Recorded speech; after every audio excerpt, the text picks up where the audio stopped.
Hey guys, and welcome to Relationship Chronicles. Today we have a cheating revenge story from one of my subscribers that I'll walk you through with, and afterwards I'll give my opinion and advice to this subscriber on how to deal with this situation. Here we go. So I am a longtime Redditor and decided to tell you all a story that has only just come to its final conclusion. I have created a secondary Reddit account specifically for this, as I want to protect those that are not a part of the Reddit community and change the names of all involved. Originally posted to our /per event, but was asked to post it here instead due to the nature of one of the revenge acts. Apologies if there are any spelling or grammar mistakes. TLD or will be at the bottom, but hold on to your hats. This is going to be a long one. Backstory, incoming sadness. My wife Rachel and I grew up in a large town of close to 30,000 people. We knew each other at an early age, roughly 6 or 7, can't specifically remember. We were practically inseparable. At 16, we started dating each other. When we turned 18, we moved away for work in a city just a few hours drive away. By 20, we were married and had bought our first house. At 22, we discovered that she was pregnant with a boy. It was then disaster struck.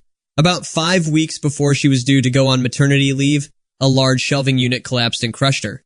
I was told that both her and our child were killed instantly. 2 of her colleagues had also been injured in the accident. One left paralyzed, the other losing his leg after it had to be amputated.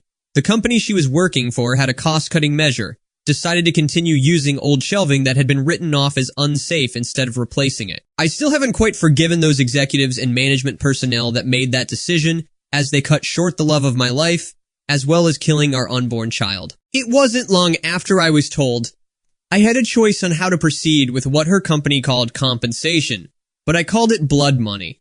They wanted to settle out of court to avoid a lawsuit. I, on the other hand, was out for their blood.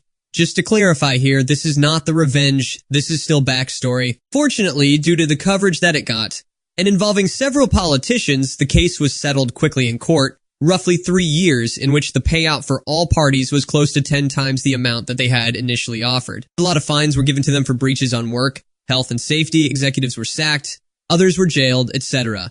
A story for another time maybe when I feel comfortable sharing. In this time, I was still working my job in telecommunications.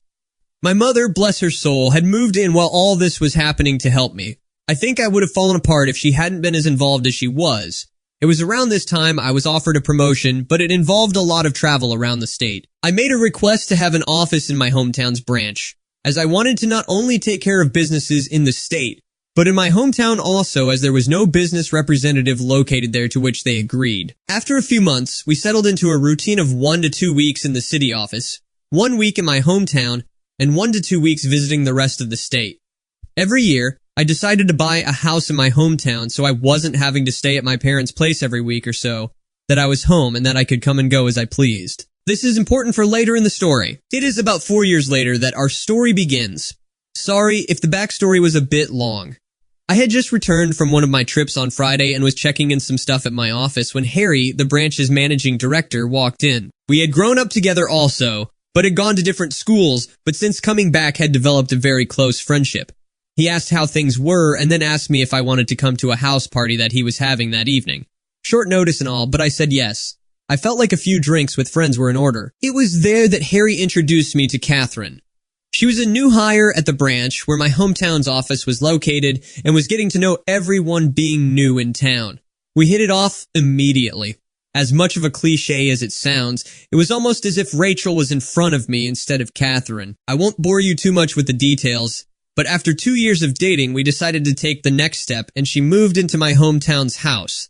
Everything up to this point had been going really well. Catherine and my parents got along, and Rachel's parents also approved and were happy that someone could make me just as happy as Rachel had done. All was going well for close to a year when things began to change. Type sessions were cut short suddenly. Neighbors would tell me about how a car, described to me like it was Harry's, was always seen parked in the back alley near my house whenever I was away. Some clothes that weren't mine were in my wardrobe. All signs pointed to her cheating, but she said that nothing was happening. She said that Harry would come over occasionally to discuss business, etc., but never stayed the night.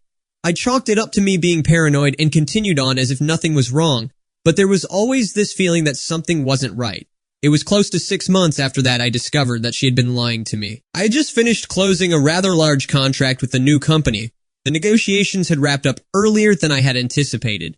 So instead of sticking around for the next few days, I decided to pay for an early flight home and surprise everyone. Fast forward a few hours, and I'd drive into my hometown and down the alley behind my house so that I could get into the house without being seen and surprise Catherine. Some part of me was curious, however, as to whether this mystery car was there. Sure enough, there was a car that was blocking the back entrance gate. I was confused for a moment, wondering if it had just been a neglectful neighbor parking, only to realize that it was indeed Harry's car. If it hadn't been for the high hedge line that I had put in a few years back for privacy, I may have well driven past my own place. Pulling up behind his car, I got out and thought it was strange that he was there so late, as she claimed that he always had left by now. As I approached the back of the house, I saw something that made my stomach drop. In my kitchen, Catherine and Harry were going at it hammer and tong. I froze, time stopped. Here was my close friend, having sex on my kitchen bench with my girlfriend. I didn't know what to do. So many questions were running through my head. Was this real or was I dreaming? Why were they having sex in my house? Feeling defeated, I turned and left without them seeing me. I sat in my car for what felt like an eternity. I was crying, heartbroken, but the sadness quickly turned into anger. The same kind of anger I felt towards those that were responsible for Rachel's death. I wanted to hurt them, badly. As a pacifist, I don't believe in violence. It was then I knew I was going to punish them and destroy their lives. And what better time to start than now? I moved my car back up the alley, far enough away from my driveway that I could still see Harry's car, and then walked back to the gate where I could see into the house and called her phone. They were still going at it when it rang. They both looked at the caller ID and did a double take when my name came up. I could see that she was considering answering it and they let it ring out. After a few moments, they were back into it again and I dialed once again. This time she did answer. She was answering. I hung up and made my way back to my car. As soon as I did, she called me back. She asked why I was calling as late as I was, and I told her that I was about 10 minutes from home and didn't want to scare her coming in. She obviously was shocked and acted happy that I was coming, and the call ended very quickly after she said she was going to get up and get changed into something. I said bye and hung up. A few moments later, Harry came peeling through the gate and still half make it. Jumped into his car, took off like a bat out of hell. I smiled a little, knowing the fear that both of them would be feeling from being so close to being caught. I waited a few moments before turning my car into the same place Harry had been moments earlier. The night was fairly uneventful afterwards, and it wasn't until after she was asleep that I got up and went to my office down the hall. I couldn't sleep. I needed to plan, and plan I did. The revenge. My mother always taught me to be a pacifist and to allow cosmic karma to take its course. But on this occasion, I decided that karma could use a helping hand. I decided to punish them separately but destroy both of them. I knew that Harry had a drug habit. Nothing major, but he kept it very private. I only knew about it accidentally after seeing some coke and weed left out in his place, but pretended I hadn't seen it when he had made attempts to cover it up. I began calling some of my more unsavory clientele and made a few discreet inquiries, then to obtaining some samples that they were willing to part with. A few days later, I had a decent enough stash for my plan to work.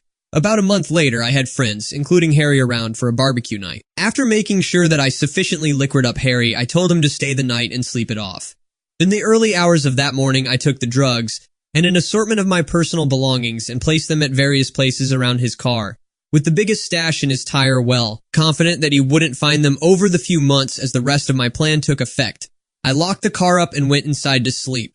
I also placed some more drugs and personal items in his house after driving him home because he was still too drunk to drive. A few days later, I staged a break-in by smashing the back pane of my back door into my kitchen and leaving it open before heading back to the city for a flight. I had several messages the moment I landed. One from my clearly panicked mom who had found the back door smashed open and had called the police. One from Catherine in tears and one from the local police asking me to call. After returning all the calls, I informed the police I was away on business and then I would be back the following week to talk with them. While away, I got Catherine to stay with my parents until after I got back and asked my dad to organize one of the local security companies to install cameras and an alarm system after getting the go-ahead from the police as to not ruin the scene of the crime. After getting home, I did the usual, my God, I can't believe this has happened. And why would anyone do this? Routine. After doing a thorough check of everywhere, finding that the items I had taken were missing and filing a police report, I had the security company's rep talk Catherine and me through how the cameras and alarm system worked. Then came the question I had been waiting for. The question of what happens if we are doing some business and don't want it recorded. She acted a bit shy asking this question, but I knew exactly the reason she was asking.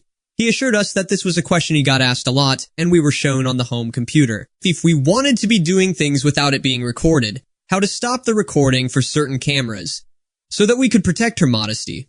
As I was walking him out, I asked him if cameras were turned off, could a notification be sent out just as a security precaution. He came back in and helped me through how to set up email notifications and left shortly after. Fantastic. All I had to do was wait. At this stage, I approached our /legal advice for some help in relation to couples law in my country. I needed to make sure that my upcoming plan could legally be done and that I would not be forced to pay out any money or equity to Catherine, as I didn't know if we were classified as a de facto couple or not. Being the sole benefactor of Rachel's estate, I didn't want to be left with any nasty surprises where Catherine could take any of the estate away from me.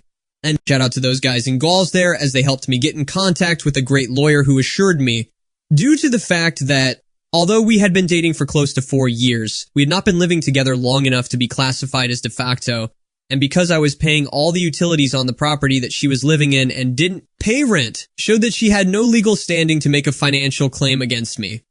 Just to be sure though, he drew up what I felt was a pretty ironclad document just in case there was any legal trouble. The following week, my work had approached me and offered me a promotion to move back to the city and run the team that I was a part of, meaning I wouldn't need to travel as often and be in one location, and due to the success of being located in my hometown, they were considering having 3 to 5 representatives spend 1 to 2 weeks in the larger surrounding towns, including my hometown, as a part of my team.